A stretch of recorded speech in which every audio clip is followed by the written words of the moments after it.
नमस्कार। केशव सिंह वॉइस में आप सभी का स्वागत है।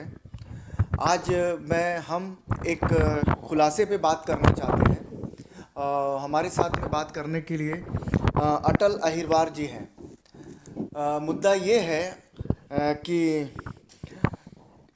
इन्होंने कहा है कि उपभोक्ता आयोग, कंज्यूमर कमीशन और टेलीकॉम कंपनियों के बीच में एक साठगांठ है। तो वो क्या साठगांठ है, ये ऐसा क्यों कह रहे हैं, आइए हम बात करते हैं अटल जी से। अटल जी, आपका स्वागत है हमारे यूट्यूब चैनल पे। तो आप बताइए कि आप ये कैसे कह सकते हैं कि इन दोनों के बीच में कोई साठगांठ है।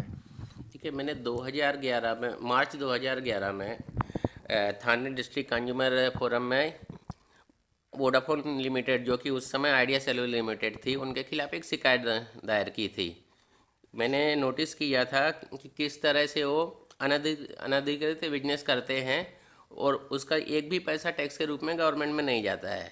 तो मार्च 2011 में मैंने शिकायत फाइल की थी।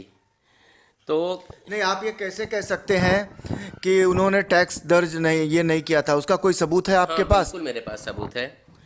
अ, अपना जून 2009 में मैंने इनसे एक नेट सेटर कनेक्शन लिया था और उस समय उसका उन्होंने मुझसे 6,000 रुपया चार्ज लिए, जो कि 500 रुपया कैश में और 5,500 रुपया चेक के रूप में लिए। तो लेकिन जब उन्होंने अगले महीने उन्होंने बिल भेजा तो उसमें रिकॉर्ड में उन्होंने सिर्फ 3,010 रुपये ही दिखाए हैं, आपका प्रीपेड प्लान था, पोस्टपेड पोस्ट था? पेड। तो उसमें सिर्फ 3,000। तो मैंने उनसे ही बोला कि जब मुझसे 6,000 रुपये लिए हैं तो 500 का तो उन्होंने सेपरेट कैश रिसिप्ट दिखाया है, लेकिन ये 5,500 की सिर्फ 3,010 रुपये दिखाए हैं, बाकी नहीं। तो और वो मुझे अगले महीने फिर दोबारा बिल में लग के आया। तो मैंने उनसे इस बारे में पूछा कि मुझे ये चार्ज क्यों लगाया है, जबकि मैं ऑलरेडी आपको पे कर चुका हूँ। उन्होंने क्या जवाब दिया जब आपने उनको ये शिकायत की वोडाफोन से? तो उनका कहना था कि उस समय का आइडिया फ़ोन था वो। हाँ, उस समय तो आइडिया। तो उनसे आपने क्या शिकायत दर्ज की? मैंने शिकायत दर्ज की तो उनका जो रिप्रेजेंट, उन्होंने क्या कहा, सर गलती से आपके अकाउंट में रिफ्लेक्ट हो गया है, आप ये मतलब आप कह रहे हैं कस्टमर केयर? हाँ, कस्टमर केयर, गलती से तो आप ये अमाउंट छोड़ के बाकी का अमाउंट आप भर दीजिए। तो जब अगले महीने का फिर बिल आया तो मुझे फिर पेनल्टी लग के आया, जबकि मेरी तरफ कोई पेनल्टी नहीं थी। तो ऐसा जुलाई से लेके सितंबर तक ये सब पेपर वर्क के जो भी कम्युनिकेशन चलते रहा, और उन्होंने अक्टूबर में मेरे दोनों भी नंबर डिस्कनेक्ट कर दिए, जबकि मैं बिल रेगुलर भर रहा था, किसी तरह डिफॉल्टर नहीं था। अब डिस्कनेक्शन पे हम बाद में आएंगे कि जब आप कंज्यूमर फोरम में गए तो उन्होंने इसके ऊपर क्या कोई? अब मार्च 2011 में जब मैंने शिकायत की थी तो एज पर कंज्यूमर कमीशन के रूल के हिसाब से 30 दिन के अंदर नोटिस भेजनी चाहिए, जबकि इन्होंने 1 साल तक कोई भी नोटिस नहीं भेजी। कारण मुझे लगातार ये प्रेशर डालते रहे कि आपका एड्रेस गलत है, ये गलत है। तो मैंने आइडिया की कंपनी के वकील का लेटर हेड उनको दिया और उसमें वही एड्रेस मेंशन था। उसके बाद वो देखने के बाद उन्होंने 1 साल के बाद नोटिस भेजी है। और ऐसा नहीं कि नोटिस भेजने के बाद भी वो ईमानदारी से काम कर रहे थे। नोटिस भेजने के बाद में सिर्फ एक बार वोडाफोन, मतलब 13वें महीने में वोडाफोन का रिप्रेजेंटेटिव आया, उसके बाद फिर एक कोई भी हियरिंग में नहीं है, सीधा 25वें महीने में आया। मैं लगातार इनसे ये करते रहा कि आप क्यों कोई एक्शन नहीं ले रहे हैं, लेकिन कोई भी सुनवाई नहीं हो रही थी। तब जाके मैंने नवंबर 2013 में चीफ जस्टिस ऑफ इंडिया और प्रधानमंत्री, मतलब देश की जितने भी ये बड़ी संस्थाएं हैं, एडमिनिस्ट्रेटिव और जुडिशल, उनके पास कंप्लेंट भेजी। तो वो शिकायत भेजने के बाद में चीफ जस्टिस ऑफ इंडिया और कंज्यूमर कमीशन, राष्ट्रीय कंज्यूमर मिनिस्ट्री, दोनों के भी लेटर्स बॉम्बे हाई कोर्ट को आए और बॉम्बे हाई कोर्ट ने महाराष्ट्र कमीशन को ट्रांसफ़र किया। तो महाराष्ट्र कमीशन ने ऑर्डर दिया कि आप जल्द से जल्द इन दोनों मैटर के ऊपर फैसला दो। फैसले के लिए उन्होंने मुझसे सिनॉप्सिस मांगा। इस बीच ये 4 साल इन्होंने बर्बाद कर दिए। मैं हर तारीख में जा रहा हूँ, सामने वाला कोई भी हियरिंग में नहीं आ रहा। 4 सालों में वो लगभग 9 या 10 बार ही उन्होंने अटेंड किया है। और मैं लगातार इनसे कि आप इसके ऊपर कोई एक्शन की, फिर जब उन्होंने मुझसे सिनॉप्सिस मांगा आदेश के लिए, मैं सिनॉप्सिस जमा किया, सिनॉप्सिस के ऊपर उन्होंने रद्दी में डाल दी, वो रिकॉर्ड में भी नहीं ली।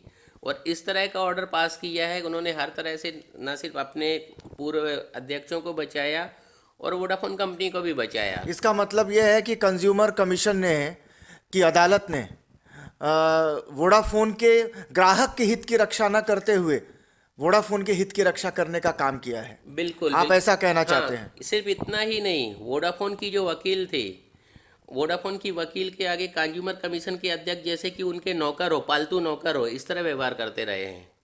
और मेरी हियरिंग इस ऐसी ली जाती थी, जब पूरा कोर्ट खाली हो जाता था, मैं, वोडाफोन की वकील और कंज्यूमर कमीशन का अध्यक्ष, ये 3 लोग ही होते थे, बाकी सभी को कोर्ट से बाहर निकाल दिया जाता था।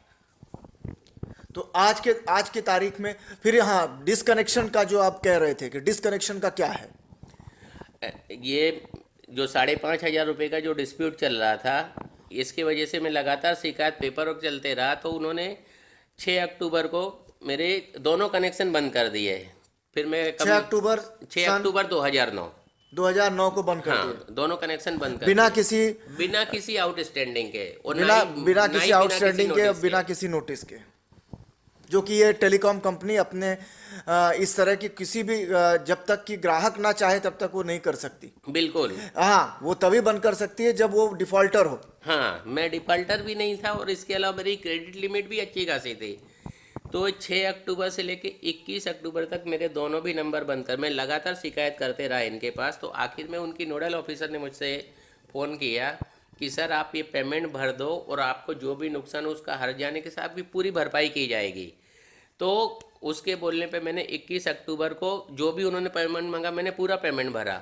लेकिन पैसा भरने के बाद जब फ़ोन किया तो उनकी वही नोडल ऑफिसर बोलती है हमने कोई गलती नहीं की, तुमको जहाँ जाना है जाओ, ट्राई में कंप्लेंट करना है करो, हम सही थे।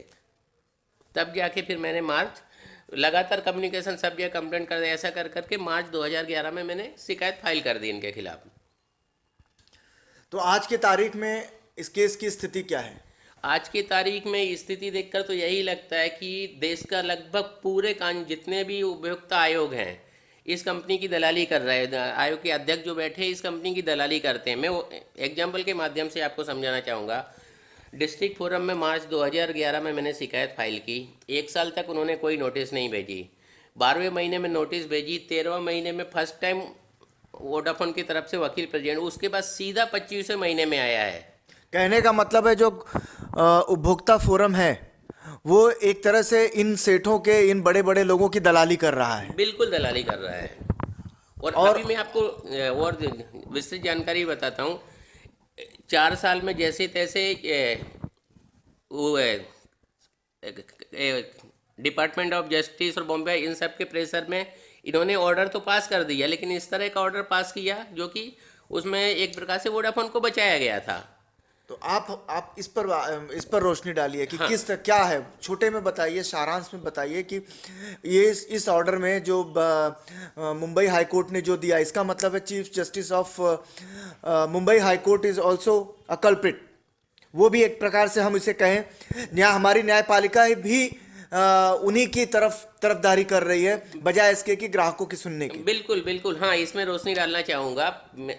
ये जो लोग मेरी शिकायत के बाद कोर्ट में तो नहीं आए, उल्टा इन्होंने मेरे खिलाफ सिविल कोर्ट में मेरे खिलाफ सूट फाइल किया। सिर्फ सूट फाइल ही नहीं किया, सितंबर 2012 इन लोगों ने, मतलब किन लोगों? वोडाफोन ने मेरे खिलाफ सिविल कोर्ट में सितंबर 2012 में सूट फाइल किया। सिर्फ सूट फाइल ही नहीं किया, डिक्री ऑर्डर भी निकलवा लिया मुझे बगैर कोई नोटिस या समन भेजे। तो और उसके बाद 25वें महीने में ये मुझे यहाँ जवाब दे रहे हैं उपभोक्ता आयोग में कि आपके खिलाफ सिविल कोर्ट में मामला चल रहा है, जबकि कोर्ट की तरफ से कोई नोटिस या समन नहीं आया। उन्होंने जो रिटर्न स्टेटमेंट फाइल किया उसमें मुझे जवाब दिया है। देखिए, इससे तो आप लोग समझ गए होंगे कि भारत की न्यायपालिका, हमारे देश की न्यायपालिका कहाँ पर है, किस गर्त में गई है।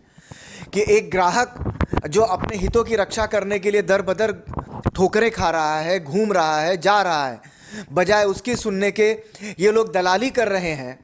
उनकी जो पैसे वाले हैं, ये टेलीकॉम कंपनियां हो या कोई भी हो, आज भारत में यही स्थिति है कमोबेश सभी बड़े संस्थानों की। तो मैं तो यही कहूँगा, जिन तक ये वीडियो पहुँचे, अगर कोई भी व्यक्ति इनकी मदद करना चाहे तो वो अटल जी से संपर्क कर सकता है। मेरे डिस्क्रिप्शन में भी अगर वो अपना नोट लिखेगा तो मैं उस तक पहुंचाने की कोशिश करूंगा। मैं अटल जी से कहता हूं, क्या आप अपना मोबाइल नंबर देना चाहेंगे कि अगर यदि कोई आपसे सीधे संपर्क करना चाहे तो वो कर सके इस मामले पर? बिल्कुल, मैंने ऑलरेडी अपना मोबाइल नंबर दिया और फेसबुक पे बाकायदा पेज नहीं, बनाया आप है। अपना फेसबुक का पेज जो है, आप अपना मोबाइल नंबर दे दीजिए, बोल हाँ, दीजिए। Mobile number 7666680585। एक बार धीरे धीरे रिपीट करिए। 7666680585। तो साथियों, मैं उम्मीद करता हूं कि आप लोगों तक ये वीडियो पहुंचेगी, आप लोग इसे देखेंगे और हर संभव मदद करें, क्योंकि ये बात एक अकेले की नहीं है। ये हमारे साथ हो सकती है, कल को आपके साथ हो सकती है, या किसी और के साथ हो सकती है। वो व्यक्ति जो अकेले लड़ रहा है इस सिस्टम के खिलाफ, इसे हम एक करप्ट सिस्टम कहेंगे, जो एक भ्रष्ट सिस्टम है उसके खिलाफ लड़ रहा है। तो आप सभी इसमें जो भी है मदद कर सकता है वो इनकी मदद करिए। धन्यवाद।